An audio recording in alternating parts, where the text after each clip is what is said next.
Hi guys, it's the Island Girl and I'm back with another one for you today. And today I'm checking out top 10 things that are weirdly popular in Britain. So we're going to get right into this one. And we're getting this from Watch Mojo UK. So if you're new to my channel, it's the first time here, come on in, right back with a smile on the face and enjoy. To all my regular, schmegular, day one, sweetie pies, sweetie poos, come on in, right back with a smile on the face and enjoy. All right, so we're going to get right into this video. Here we go. Now. Alright, this is the intro. This goes way beyond Toad in the Hole. Welcome to Watch Mojo UK, and today we're counting down our picks for the top 10 things that are weirdly popular in Britain. Before we begin, we publish new content every day, so be sure to subscribe to our channel and ring the bell to get notified about our latest videos. Alright, so let's find For this list, we'll be looking at things that are popular in Britain but can appear unusual to those from afar. As the saying goes, one man's trash is another man's treasure. True. What may be commonplace on our shores can seem peculiar if not downright unacceptable to other cultures. That's true. Number 10. Mixing up the metric system. For the most part, we British have made the bridge from old to new and embraced the metric system, but we ardently refuse to measure long distances in anything other than miles. Britain birthed the imperial system in the first place, and we're not about to relinquish it fully. Although we measure most liquids in litres, with milk and beer we still like to use pints, or sometimes both pints and litres depending on the situation, pounds and ounces, or kilos and grams. It depends how we feel on the day. Confused yet? Yep, you should be. Number 9. Confused. Confused indeed. Litre, pound, kilo. What's that? Miles? Like he said, depending on the day, that's what you get. The metric system. And they adapt the metric system. It is crazy here. It's confusing to a lot of Americans when you guys give measurements. Because a lot of Americans do not understand it. Period, point blank. There's no going around that. All right, let's move on to number 9. All right, guys? Number 9. Roundabouts. You turned into a roundabout! Britain loves going round in circles, and no, we're not referring to international diplomacy. Although France has the exclusive bragging rights of having over half of the world's roundabouts, the UK has more per road than those across the Channel, or than any other country for that matter. But are they really so necessary? Everyone else manages to avoid Blues Brothers style pile-ups without them. Perhaps they're just a long-standing joke made by British road designers, or an elaborate excuse to bust out the spirograph they got for Christmas last. Number 8. Cheeky Nando's. So, roundabouts, I don't mind roundabouts, to be honest with you, because we have a few here in Anchorage. And I'm pretty good navigating through them. I think they're fun.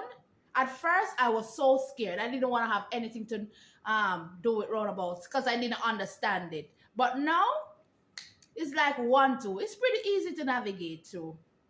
That's what I think. So I like roundabouts. It's Friday night and we're all feeling a bit peckish, lads. You know what that means? A cheeky Nando's. Said no one outside of Britain ever. Sure, Nando's restaurants can be found worldwide, but the chain has basically become a British institution. Just compare the UK's 280 plus branches to the much bigger USA's only 40 outlets. When you're a bit tired of Sunday roasts and fish and chips, some Portuguese-style chicken dishes are the obvious alternative. Nando's marinades are available in supermarkets too, so you can have that peri-peri perfection even if you're having a night in. Interesting. Number 7. The Garden Shed. Inhabitants of more spacious nations may simply store their lawnmowers and other gardening equipment in their garages and such. But in the UK, every square metre, or that is every square foot, counts, and a shed at the end of the garden can be highly practical. In addition to the norm, however, some residents have decided to pimp out their sheds, even adding some homemade bars, art studios or saunas to them. What? If that wasn't extravagant enough, the phenomenon has been rewarded with a Shed of the Year competition. Number 6. Hold on. You guys go all out on your sheds. The Shed of the Year. That is different. That is indeed different for no sir. Even sauna in your shed? Come on, guys. Come on. Number 6. Public drunkenness. We may be admired by the rest of the world for our many traditional English pubs, but with a lot of drinkeries comes a lot of drunkenness. That's true. And traditionally enough, we Brits have seemingly no shame in getting unabashedly intoxicated in public, particularly when there's a World Cup on. In fact, any sporting event will do just fine. Cricket, rugby, darts, the list goes on, with the crowds getting merrier and merrier. And that's not to mention music festivals, or royal weddings, or every lunch break at work.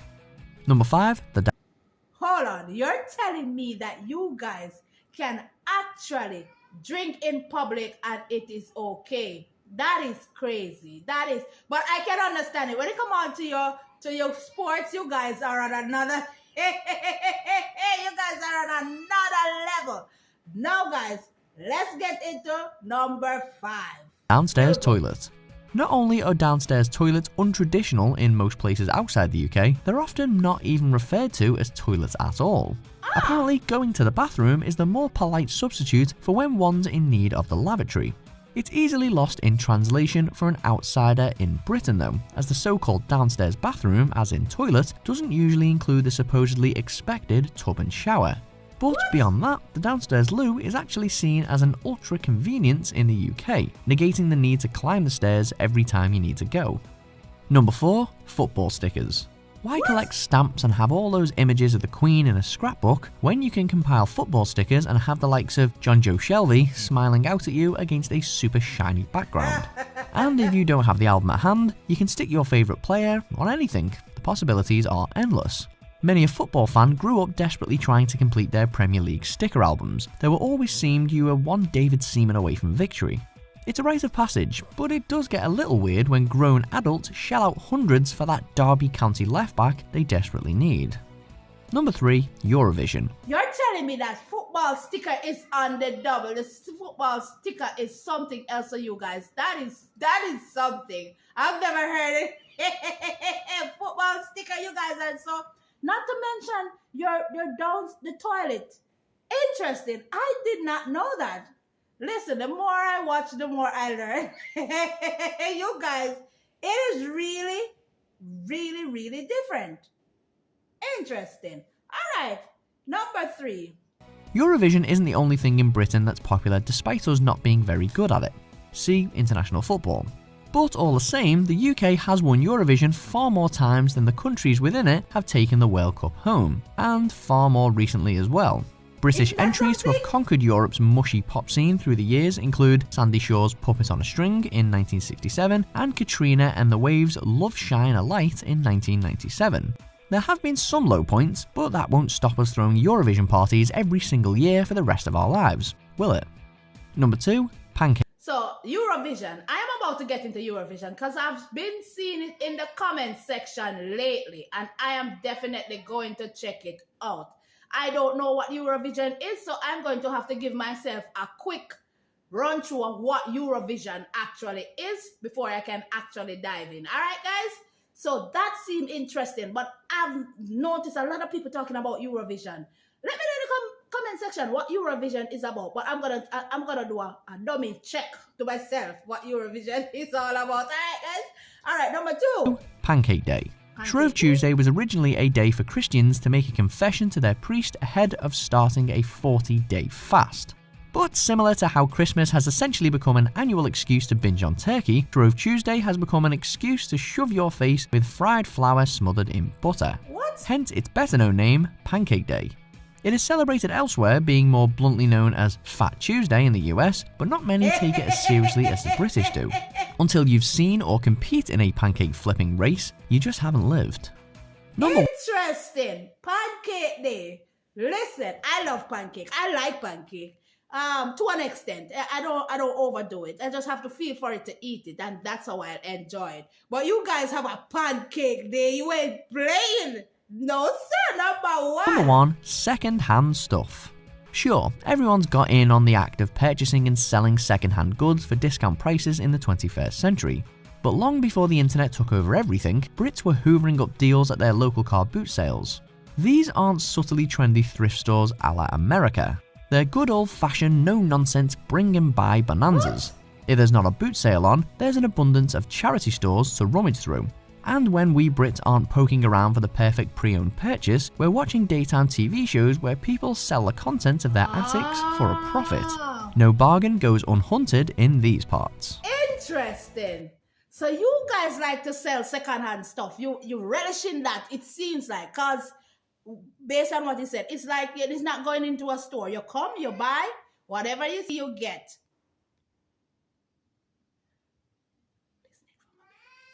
Yes. Sure. Araya woke up, guys. It's your Anna girl, and I'm running out of here. These are pretty interesting. I hope you guys enjoy this. Don't forget to go in the comment section. Tell me what you'd like me to react to next, because it will be done. Love you guys, and I'll definitely catch you guys in another video. Love you guys. Bye.